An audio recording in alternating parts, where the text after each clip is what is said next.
to be America's foe is dangerous, but to be America's friend is fatal. Pakistan is a terror state. Every country is hypocritical. We know America cannot be trusted, and yet we are bombing the living daylights out of Pakistan, which is great. So let me do this. Might lose the moral high ground when we openly display our allegiance or our support to Balochistan. Anybody and everybody who's now found supporting this lot or this entity then comes directly under the scrutiny of a terror backer or terrorist activity or backing terrorist activity. So that's a huge win. Dr. Ranganathan, your thoughts? Thank you for your patience. Not at all. Good evening, Anand, and good evening to my fellow panelists, both of whom I absolutely are not only experts, they are heroes, and they are heroes for me. So anything I say, please do not construe it as being patronizing at all. You are the real experts. I just speak as a common man. Couple of things out here, Anand. While I do agree with all the points that all three of you have made, it is a diplomatic victory, no doubt about it. But I want to present the common man's perspective, a common man who's an Indian perspective. I believe, I want to make a couple of points. Number one, I think we are missing the woods for the trees for two obvious reasons. One is that, as Kissinger, the old rogue, said, to be America's foe is dangerous, but to be America's friend is fatal. I mean, I would trust America less than I would trust Dracula at a blood donation camp. As General Saab correctly said, during the time and immediately after Operation Sindoor, they were inviting the architect of the man who perpetrated the Pahalgam attack for lunch at White House. So I don't trust them at all. Now let me come to what America has signified out here, or the TRF. The reason why I say we're missing the woods for the trees is that has America designated Pakistan as a terror state? The answer is no. The problem is Pakistan is a terror state. You can designate 1, 2, 3, 10, 20, 100 organizations in Pakistan. But as long as Pakistan exists, these organizations, even though direct funding might be cut off, they would get the same amount, perhaps even more now, because they would play the victim card through proxy NGOs. I take the example very quickly of Hamas. Hamas was designated a terror organization by America on 8th October 1997. Did it at all stop Hamas from perpetrating terror attacks in Israel? No. In fact, the October 2023 attack, Hamas directly gained $450 million from Iran. So the point is, while it is good, I would agree in a limited way that it is a definite diplomatic victory for us. I think it is a drop in the ocean. It is a drop in the ocean, but boond boond sagar banta hai, sir. We have to go step by step, inch by inch. That's how it is. And perhaps the Americans also are keeping their friends close and their enemies closer, in terms of trying to keep Pakistan very close to their chest and not let it drift away anywhere else. Now, there's just some more information before I circle back to our guests again. The Pakistan government's open support for the Lashkar and TRF.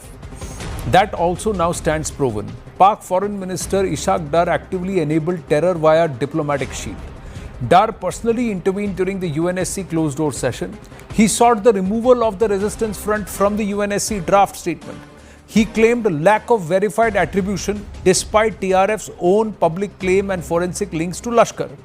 He pressurized the OIC and China within the Security Council to block any reference to LET proxies. Framed the Pahalgam attack as a reaction to state repression in Kashmir rather than a terror act. The UNSC draft condemnation naming TRF was altered with Pakistan support.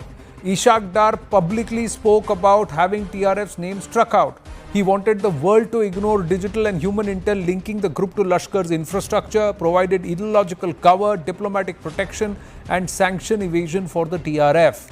He facilitated continued recruitment, fundraising and argued that naming TRF would politicize the council. He said we shouldn't delegitimize indigenous resistance by TRF and was indirectly legitimizing terrorist violence in our country. So, should this not now be turned around to the world and say who was batting for these proxies, General Dhillon? And now, how will we, wo kehte na, nakel kasenge, how will we do that? The whole world knows Pakistan is doing it. Pakistan is behind it. Pakistan is the main player, as Dr. Ranganathan also said, and Mr. Vaid also said. Everyone knows it. But you see, in this international diplomacy or international relationship, when they were trying to sort out Iran, and if that war was to continue, and they had to open another front from the eastern side against Iran, so that the air defense gets bifurcated on two fronts, they needed Pakistan's air bases, they needed Pakistan's airspace. At that time, they were mollycoddling with Asim Munir, calling him for lunch. Now that chapter is closed, and now they want to sell their defense hardware, and now they are trying to say that, okay, TRF is a banned organization. What does it actually mean on ground? Have they named Pakistan? Has anything proven that TRF operates from Pakistan and they have accepted it? TRF is a name, जैसे हम हिंदी में बोलते हैं, हवा में एक नाम है. Lashkar-e-Toiba has assets on ground in Pakistan. Lashkar-e-Toiba has leadership on ground in Pakistan. So they have not linked Pakistan to TRF, and just saying that TRF is banned, actually it means nothing. It only means like some people in India will feel very nice about it, and I'll say it again, it's a big diplomatic effort and big diplomatic win to start with. But on ground, they will come out with some XYZ name tomorrow. Well, that's they will continue the same game. That's the international diplomatic game. The point is, Lashkar has been named, it's a proscribed organization. TRF has been named, it's a proscribed organization. TRF is linked to Lashkar, and Lashkar's headquarters are in Muridke in Pakistan. So the link to Pakistan is established. But the diplomatic parlance will say, yes, Lashkar is proscribed, TRF is proscribed, but how does it impact the Pakistan state? Perhaps that's where, General Dhillon, the world can go back to those visuals, where a known Lashkar operative was leading the funeral prayers with the Pakistani army in attendance. Thank you for mentioning that. Yeah. General Dhillon, and that's where we go back and say, hey, flashback, look at this. And what the Pakistani generals at that time spoke about that guy who's proscribed by the US themselves. Anand, absolutely agree with you. But the point which I am making is, LET or Lashkar-e-Toiba was doing all these things, terrorist activities inside India. Did anyone other than India itself hit LET? We did it because we were feeling hurt. We were feeling the pinch. We hit Muridke, we hit Bahawalpur. So your battles only you will have to fight. You cannot, rather you means India cannot depend on anyone else to come and do our dirty business or clear our dirty work. We have to fight. We have to be so strong that people say, yes, you have the right to retaliate, and you retaliated, very good. We stand by you. We are not condemning it. Right. Ultimately, we have to stand on our 2 feet. We are 1/6 of the world. We are the largest democracy. We are a military might. Sir. So all these things, and we are a nation to reckon with, 4th largest economy, going to be 3rd.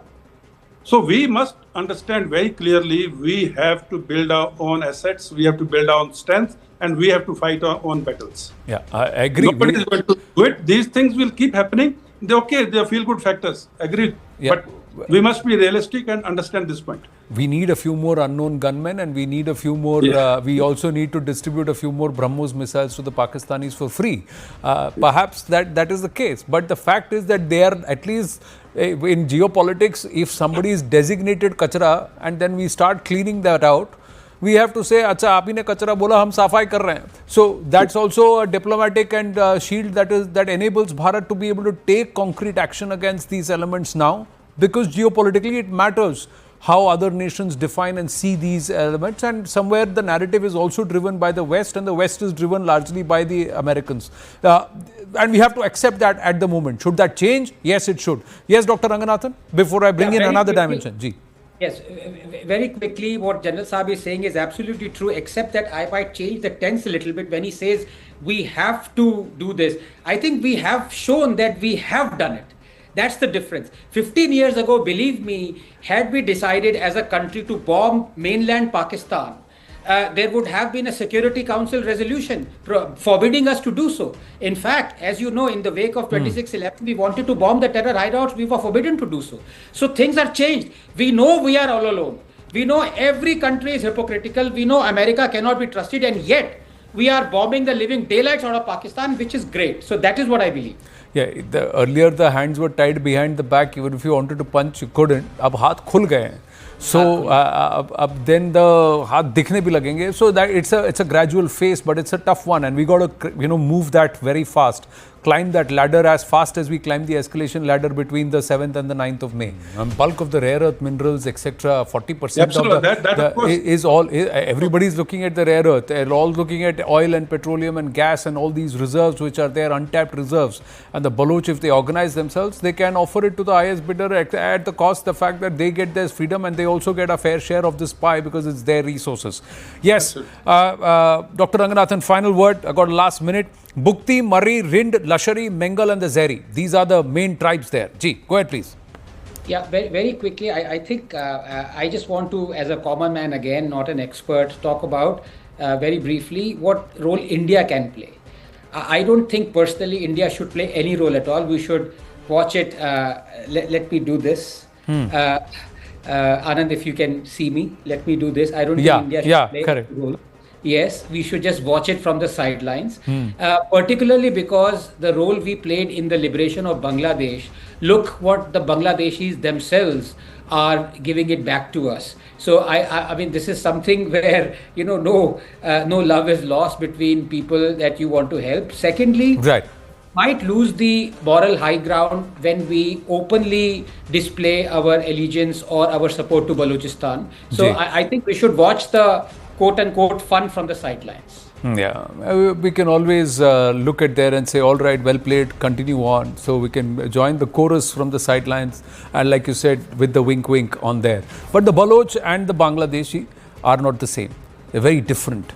And their attitude is very different. They never voted for Pakistan for partition, but the call for partition emanated from today's Bangladesh. So there is a big difference there.